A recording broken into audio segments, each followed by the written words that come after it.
Hello everyone. In this video we are going to look at locating water wells in Virginia's Blue Ridge. This is a well location study we did recently, and I thought it would be interesting to share with everybody because it involves the Blue Ridge geology, and so we're going to look at this and kind of go through the geology and our methodology for doing this study, and you may find this helpful. So let's dive in here. Our study area is Floyd County, Virginia, which is the southern part of the state in the Blue Ridge. And basically, it encompasses, well, it's not quite a plateau, but it's the top of the mountain range. And so it's not quite maybe as rugged as you might think, but it's definitely hilly. So it's a mountain community. This is the location from Google Earth.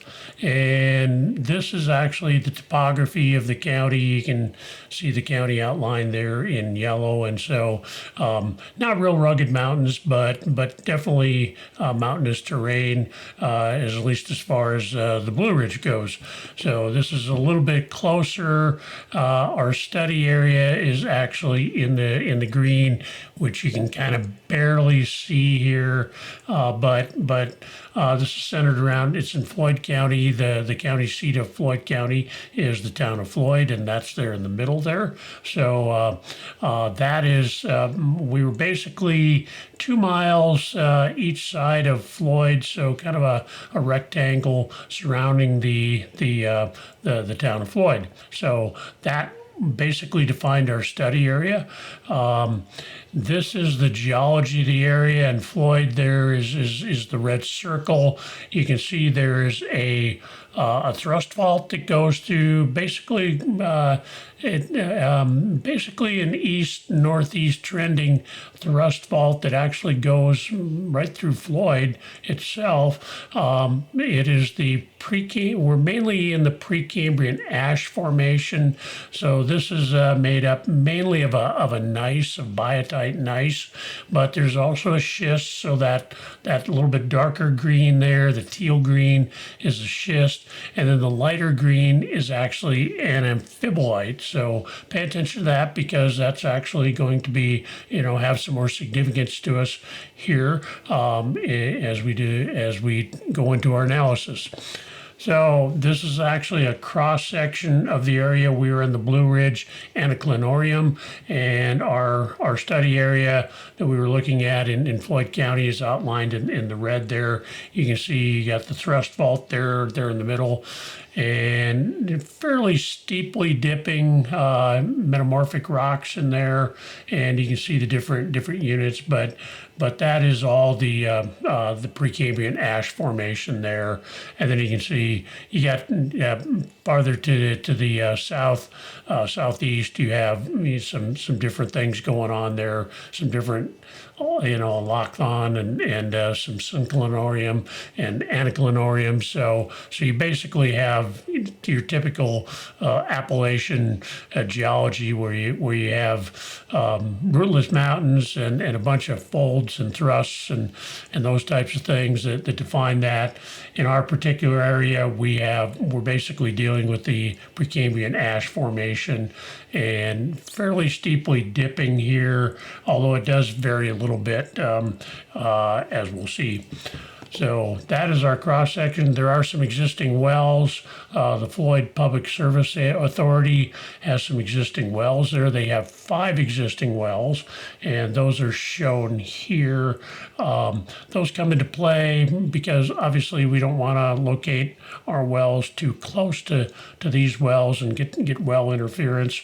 And unfortunately, we didn't have any good well logs or anything for these, so we kind of had to go with what we had and just kind of assume some things based on the geology.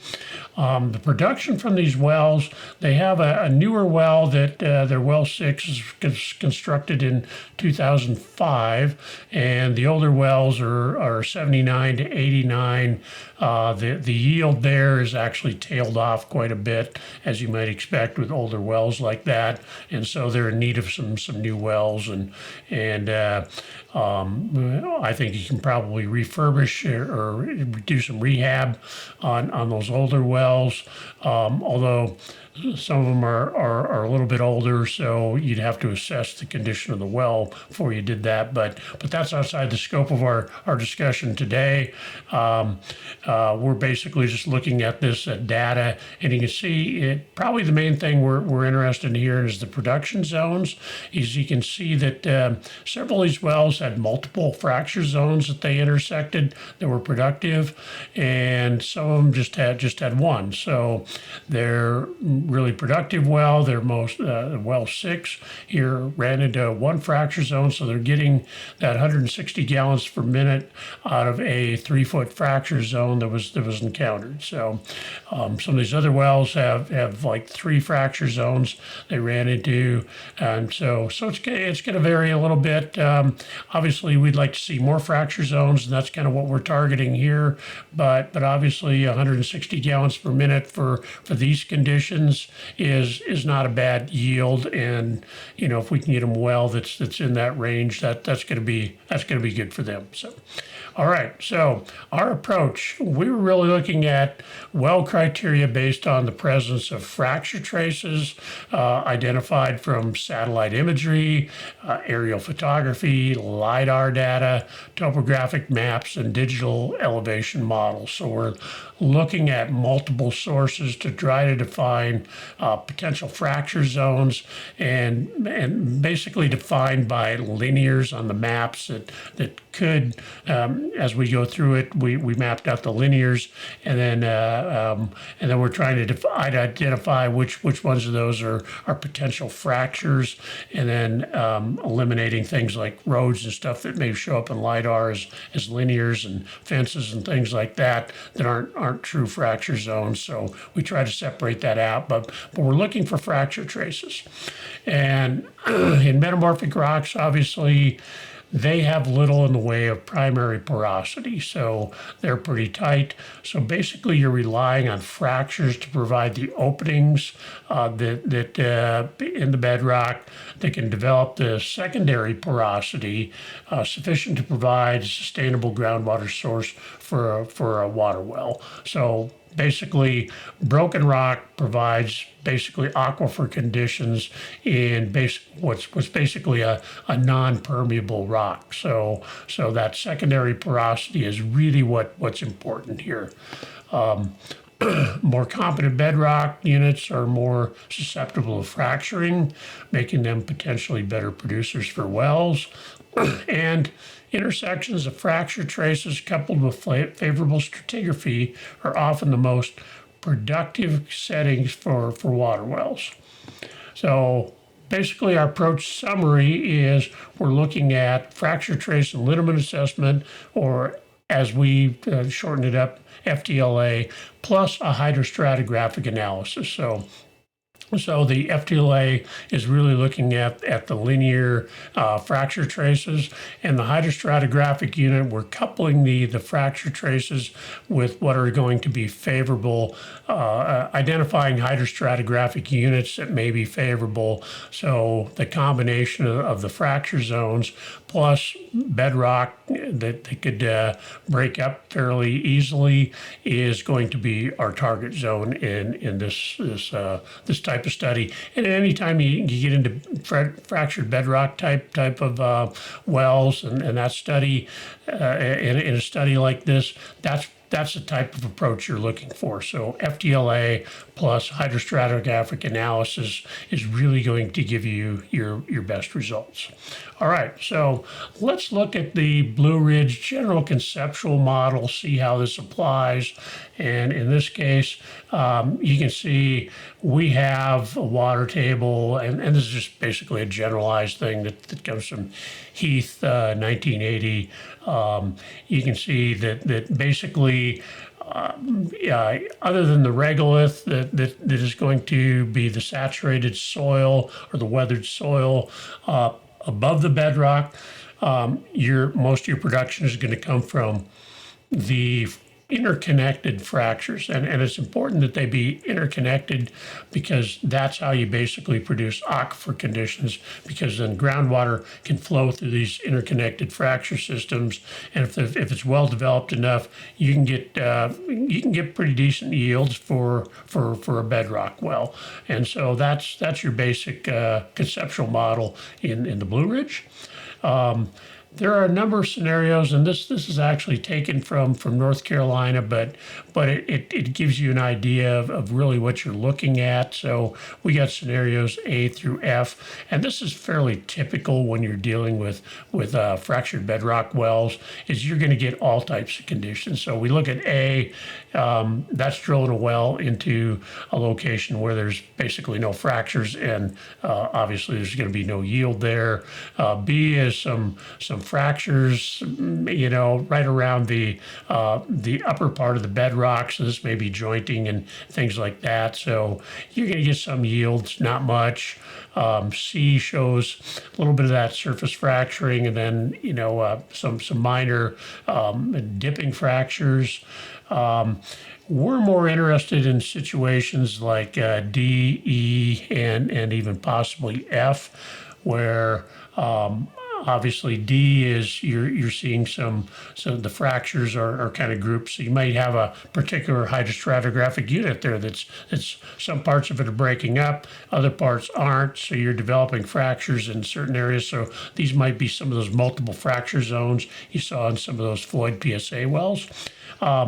Ideally, we'd like to get a situation where in situation E here, where you have a well-distributed network of fractures and the rock is fairly well broken up with interconnected fracture zones, that's probably going to give you your best situation for yields. And F is actually a situation where you have one significant fracture that's yielding things, steeply dipping fracture. This might be, right above a thrust fault and that type of thing. So you're counting on one fracture zone to produce it, and if it's broken up enough, it can actually do quite well, as we saw in that at well 6 at Floyd. So these are the different scenarios we look at. So like I say, ideally we like situation E, but sometimes you just deal with what you got and you hope for the best, and so that's most of these conditions D, E, and F will produce acceptable yields for you. One other way to look at things too is this. Let me get rid of that. The difference in different types of rock yields is substantial in places. You can see that well A is drilled into a schist. Schists generally are not good because they slip and slide rather than break. So we steer away from the schist. But in this case, we have a granitic gneiss off to the right there. And in this case, we've drilled well A into just the schist, and the yields are not very, very good. About, in this particular case, 1 gallon a minute. Well B, which is actually drilled into the contact, and so this probably be considered an unconformity, but you're probably going to have some openings in there and some secondary porosity developed in that contact zone. And in this case, this particular well yielded around 100 gallons a minute. So just a huge amount of difference just based on a situation where you're developing that secondary porosity that will give you the acceptable yields you need. So these are other things to take into account as we do this study. This is the conceptual model for the Floyd area. This was actually developed in the southern part of Floyd County. They have a study area down there, and they looked at the conceptual model they had. So you can see that we have a infiltration area down at the bottom. You have the water table here, but you have a thrust fault that dips, and a lot of these things tend to dip fairly steeply at the surface and then flatten out a little bit. But what we're seeing here is you do have in the hanging wall of this thrust fault, you have some pretty substantial fracturing going on, and that's really what you're looking at. And this is a fairly typical situation because the contrast between fractures in the hanging wall versus the foot wall in these low angle structures is going to be there's going to be a marked difference between the two. You can get some fractures, and in this case, you can have you're seeing some fracture zones in the foot wall, but generally the density of fractures and the yields from wells are going to be better in that fracture zone in the hanging wall of the thrust fault. Now, I will say it's important. Obviously, this is just kind of a general consideration, because if you had a schist in the hanging wall and a gneiss in the foot wall, then the situation might be reversed. You might be getting better yields because the gneiss would break up a little bit better than the schist. But generally, this is going to be the situation you're looking at. So you're going to be looking at the hanging wall of the thrust fault is going to probably give you your best yields, assuming the rock types are acceptable. So that's basically the conceptual model we're working on here. Also, the other thing to take into account is the depth, and generally lithostatic pressure is such that fracture zones in these bedrock situations the density of fractures in most cases is going to decrease below 300, 400 feet. So you need to take that into account. And that's important, an important consideration when you're planning how deep to go and where you are relative to the depth to the thrust and that fracture zone you're looking at in the hanging wall of the thrust. So we need to look at being relatively close to the actual thrust plane to get that fracture zone in the hanging wall, and we don't want to go too deep here because the rock pressure above the lithostatic pressure will close up those fractures. So generally below 300 or 400 feet, unless you have some really strong structural considerations, those fractures are going to squeeze shut, and you're not going to have as good of yields.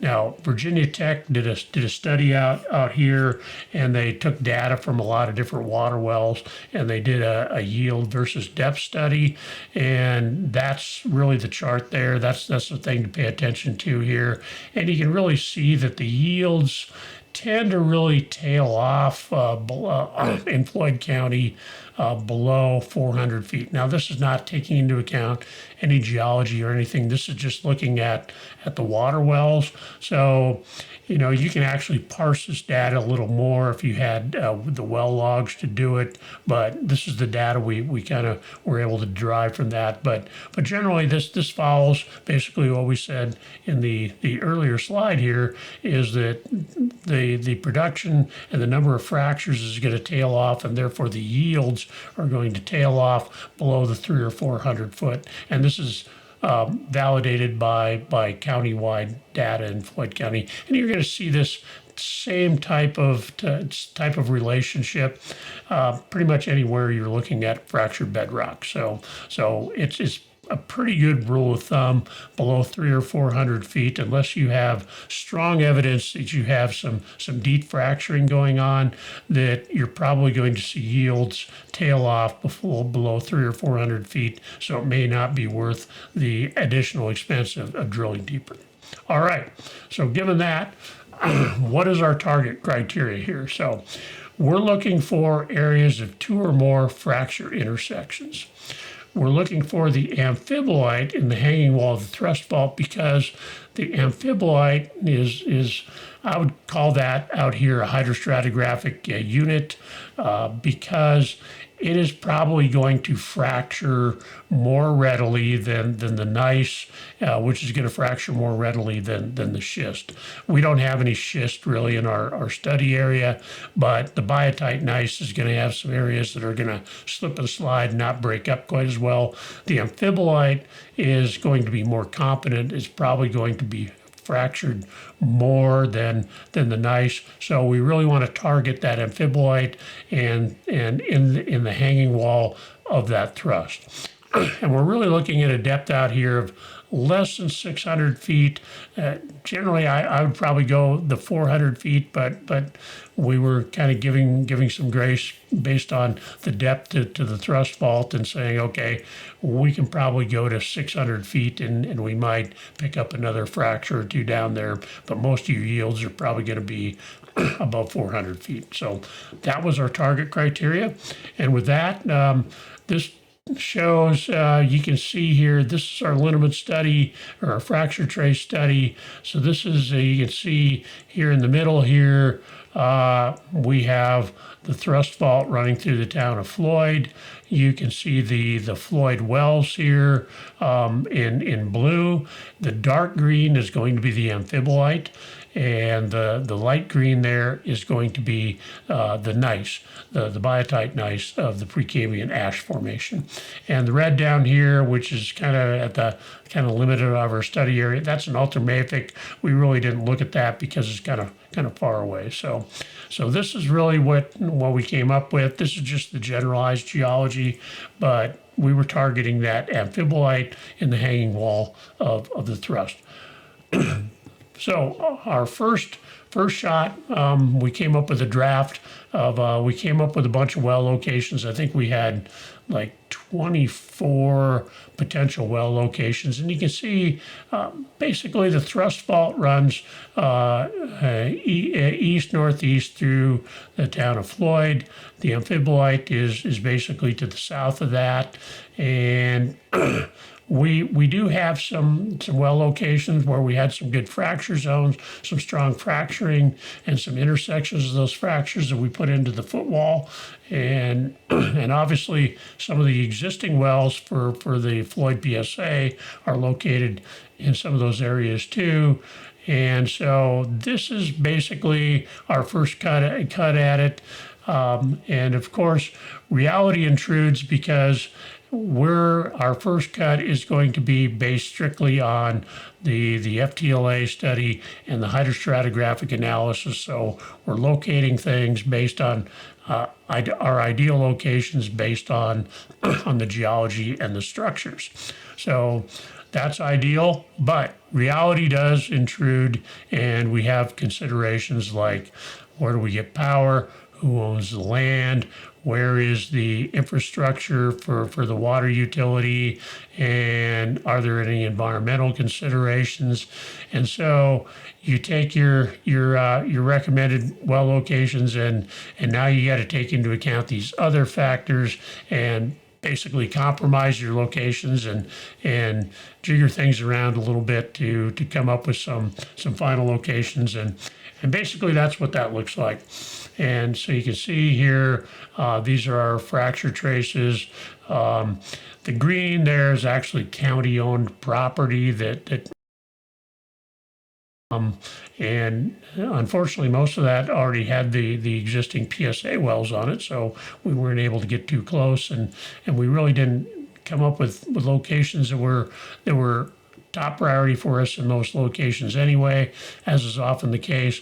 But our locations that our final three locations that we came up with are shown there in the white arrows there show those locations, and some of those were pretty close to wells that well locations we had in our initial cut, and one of them was quite a bit different, but still located on some acceptable fracture traces. So like I say, final well locations are always a compromise based on the reality of the infrastructure, electricity, property ownership, and things like that. I mean, you're not going to put a well on somebody's property if they don't want you there. So it might be the most ideal location, but if you can't purchase that property and they're not willing to work out an easement for you, it's not going to go there. So you got to look at some alternatives. So this is basically the bottom line, what we came up with. Our well construction recommendations were we wanted a target depth of 400 to 600 feet to try to intersect multiple fracture zones. And, hopefully we get that situation that we saw earlier. We considered the fact that shallow drilling might actually, and this is actually a real consideration there, they do have some summer drought situations where some of the shallower wells go dry. So if you're under 300 feet, then that really comes into play, is you want to take that into account because you might have some seasonal depletion. Excessive depth, say greater than 800 feet, may encounter reduced fracture permeability. So you're basically just spending your money to drill deeper. Deeper drilling is going to be more expensive anyway. So that's probably not something you want to do, because you're probably the chances of getting acceptable yields down there are fairly low. So, and then finally we said a well diameter of at least 10 inches, since these are wells for a water utility.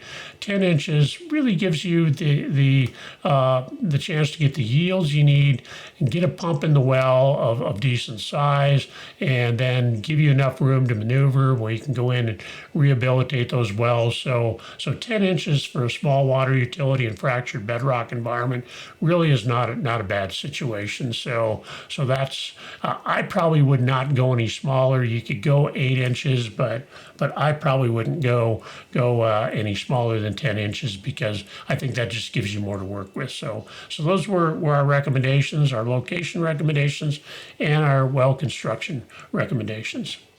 All right, so that is how the location study went. These wells are yet to be drilled, so this is relatively fresh study. So we don't know how things worked out, but you can see the process, stepping through the process, where we're using the fracture trace and the hydrostratigraphic analysis to locate the wells. Then we're basically coming up with some locations that actually work with the infrastructure needs and the other realities we encounter, and that's basically the